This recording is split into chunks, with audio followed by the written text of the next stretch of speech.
Alors j'ai maintenant le plaisir d'accueillir une chef, je ne sais pas si on dit comme ça, j'aime pas bien, moi je trouve pas ça joli, mais bon, alors je sais pas.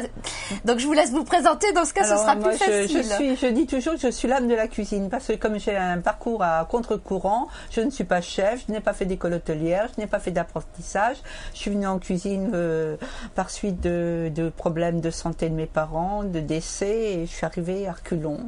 À reculons. Oui, à reculons. Alors pourtant aujourd'hui, mais vraiment à reculons. Et je dis que je ne suis pas chef et je ne veux pas qu'on m'appelle chef et je suis l'âme de la cuisine. J'aime bien. Alors pourtant vous dites à reculons, mais aujourd'hui la Flamiche est un restaurant coté à Roye, hein, donc dans la région picarde. Donc alors oui, ça fait 47 ans d'étoile Michelin, c'est-à-dire que mon papa était pâtissier traiteur. Et donc, moi, je me suis vue infliger la pension à l'âge de 11 ans, jusqu'au bac. Je revenais le samedi soir, le samedi en fin de journée, comme il y a 30 ans. Et je ne voyais pas mes parents. Le dimanche, c'était à la pâtisserie, je ne voyais pas mes parents. Et je repartais le lundi matin très tôt et je n'avais pas vu mes parents. Donc, je m'étais toujours dit, ce métier, ça, jamais, je ne veux pas faire ça. Et puis les circonstances ont fait que finalement mon père, en fin de compte, lui, son rêve, c'était d'ouvrir un restaurant. Il était cuisinier pâtissier, donc il était pâtissier, mais il avait un chef pâtissier à la pâtisserie. En plus, il s'occupait de toute la partie traiteur. Il faisait des repas au château de Pierrefonds pour Monique de Rothschild, des mariages, des bals, des enterrements et tout ça. Mais son rêve, c'était d'ouvrir un restaurant. Donc en 63, il a créé la Flamiche. C'était une chemiserie qui était adjacente à la pâtisserie. Donc il a ouvert son restaurant. L'année suivante, il avait une étoile Michelin. Il a gardé la pâtisserie et les salons du parc. Mais malheureusement, mon père est décédé en 66 d'un cancer. Et donc, on s'est vu obligé de mettre la main à la pâte, c'est le cas de le dire. C'est-à-dire que ma maman m'a demandé de venir le temps de soigner mon père. Ça a été plus vite que prévu, donc il est décédé en 6 mois de temps. Donc, je suis restée avec maman pour qu'elle puisse reprendre et lui laisser quand même le moral et l'espoir, en lui disant quand même que c'était pour quelque temps. Oui. Et comme on avait un chef à l'époque qui ne voulait pas cuisiner l'anguille parce que c'est complexe à dépouiller et tout, et ça prend du temps et c'est ennuyeux. Elle allait le lundi, le jour de fermeture, chercher des anguilles à Frise. Et en revenant de Frise, on lui a refusé la priorité et elle est décédée en 8 jours de temps. Elle avait 53 ans, mon père 48 ans, des suites de son accident. Donc moi qui étais là pour quelque temps, j'ai dit, non, ce restaurant, j'en veux pas, j'en veux surtout pas, parce que j'avais 2 enfants en bas âge, un mari agriculteur dans les Landes, enfin... Je vous passe les détails. Et je me suis dit, non, mais c'était en février le décès de maman. Je vais attendre le mois d'août, les vacances, et je vais vendre. Et puis, 3 semaines de vacances, on a la tête à autre chose. Je reprenais en septembre, et puis voilà. Ça fait 47 ans que je suis là. Et puis, vous ne l'avez pas regretté. Donc, j'ai fait 20 ans de salle, et après un divorce, j'ai connu mon nouveau mari. Maintenant, ça fait 30 ans que nous sommes ensemble. Et lui, il était autodidacte, il avait fait plein de métiers, il était pâtissier, il avait construit des maisons, et puis il aimait la salle, il aimait le contact, et j'ai dit, on m'était vraiment trop fort, et j'ai un chef qui est parti en 8 jours de temps, et j'ai dit, maintenant c'est fini, je ne serai plus jamais tributaire d'un chef. Donc je suis passée en cuisine. Donc en 1991, je suis passée en cuisine, avec le second de l'époque, et... C'est mon chef maintenant, mais on fait une cuisine à 4 mains depuis 30 ans, 20 ans maintenant. En tout cas, félicitations, parce que j'ai eu l'occasion de goûter à votre cuisine et c'est vraiment excellent. Alors vous êtes l'âme de la cuisine, absolument. Et votre mari, l'âme de la salle. Voilà, absolument. Donc c'est une affaire à la fois familiale et de passion. Travaillez et en couple. Oui, et j'ai l'impression que vous êtes passionné en cuisine, mais j'ai eu l'occasion de voir votre mari en salle. Je trouve que l'accueil est exceptionnel. Alors, quelle est votre plus grande joie d'entrepreneur, si vous aviez quelque chose de... c'est d'avoir conservé l'étoile de mes parents.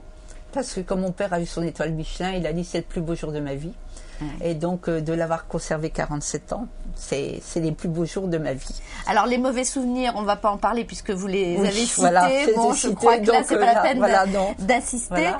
Et aujourd'hui, ce qui me fait plaisir également, c'est que mes 2 filles sont dans la partie. Alors qu'elles me disaient toujours, oh là là, à part monter, descendre tes escaliers, aller à Rungis, qu'est-ce que tu fais, on ne voit pas et tout ça. Et mes 2 filles sont dans la marmite. Voilà. Donc c'est peut-être une transmission réussie. Voilà.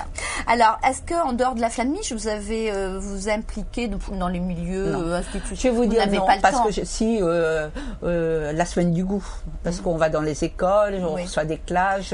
Vous avez des apprentis parce que vous avez à cœur de transmettre. Ah oui, parce que pour moi, la transmission, elle se fait, le palais se fait à l'enfant. Je vois, j'ai des petits enfants, ils goûtent de tout, ils ont 7 et 9 ans, ils goûtent des huîtres, ils goûtent des asperges, des poireaux et tout. Et je pense que le goût, ça s'inculque, que ça s'apprend. Et je pense que justement, cette semaine du goût, c'est quelque chose de merveilleux, parce que moi, je vois des gens en 3 ou 4 ans que je fais le marché avec eux, je suis étonnée de leur savoir, ils reconnaissent les légumes. Je pense que tout ce qu'on fait maintenant pour la semaine du goût, ça a évolué dans la mentalité, dans la culture des enfants et tout, et ça, je trouve que c'est vraiment... Alors ça, j'y tiens à cœur, mais le reste du temps, j'ai pas beaucoup de temps. Donc, et vous me disiez aussi que vous aviez à cœur d'assurer l'avenir de vos apprentis. Ah oui. Et je trouve ça, j'ai relevé parce que c'est vrai que l'apprentissage dans le domaine de la restauration, c'est parfois ingrat. C'est ingrat et difficile. Et c'est vrai que quand vous dites, moi je m'occupe de les promouvoir et je décroche mon téléphone pour leur trouver des places ailleurs. Je trouve que c'est bien parce que à ces jeunes aussi, il faut leur donner de l'espoir, parce que au départ c'est dur d'être. Oui, c'est dur parce qu'il y a beaucoup d'horaires quand même si maintenant c'est beaucoup plus souple. C'est quand même un métier fatigant, un métier où on est toujours à contre-courant du reste de la famille, du reste des amis. On travaille le samedi, le dimanche, à Pâques, à Noël. C'est vrai que c'est prenant et que ça demande vraiment beaucoup d'abnégation, une grande passion, moi je dirais, surtout la passion, mais il faut leur donner la chance après de pouvoir grimper, voler de leurs propres ailes. Et c'est notre plus belle récompense. Moi je vois, on a un apprenti de salle qui a fini sommelier chez Ducasse à Monte-Carlo, on a une jeune fille qui a ouvert un restaurant sur Tours, j'ai un autre garçon qui a passé 4 ans à la maison, un brevet professionnel, un bac pro, que nous avons fait rentrer chez Menot, à Vézelay, une fille qui a passé 6 ans à la maison et à qui on... Donc bon, vrai qu'il faut leur assurer de l'avenir. Oui, puis on est heureux de les voir.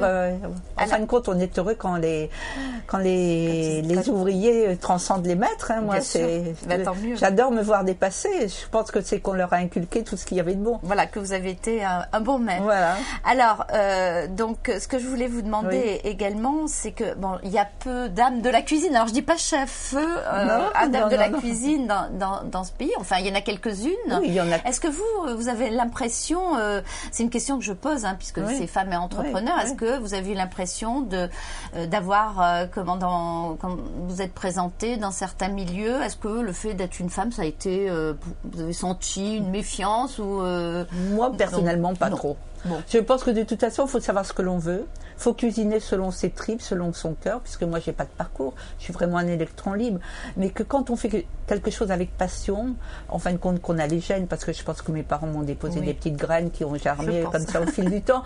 Mais si on a la passion, c'est pas plus difficile qu'une infirmière. C'est pas plus difficile qu'une femme chirurgienne, qu'une femme toubib. Il faut s'investir à fond, et je pense que c'est à savoir si on veut le faire ou pas. Et est-ce que vous avez un conseil alors à donner à une femme qui voudrait s'installer aujourd'hui comme restauratrice ou Oui, je vais avoir le conseil de s'entourer de personnes compétentes, de personnes qui leur expliquent la marche à suivre, un avocat. Parce que moi, j'ai pas été conseillée du tout et j'ai perdu du temps et j'ai perdu de l'argent. Voilà. Alors, si on est bien entouré, si on a affaire à des gens compétents, sérieux et qui vous drivent sur un chemin droit, on a toutes les chances de réussir. Eh bien, écoutez, merci beaucoup pour C'est moi qui vous remercie aussi. Et puis, j'espère que vous allez servir des mules et que certaines vont conquérir les fourneaux dans les grands restaurants et que qu'on aura beaucoup plus d'âme de la cuisine, parce que j'aime bien cette expression. Et je trouve que les femmes ont une façon à elles de cuisiner avec du cœur, avec de la générosité, avec de l'emphase, de l'enthousiasme, et moi j'adore la cuisine de femmes. Merci beaucoup Marie-Christine. Merci à vous.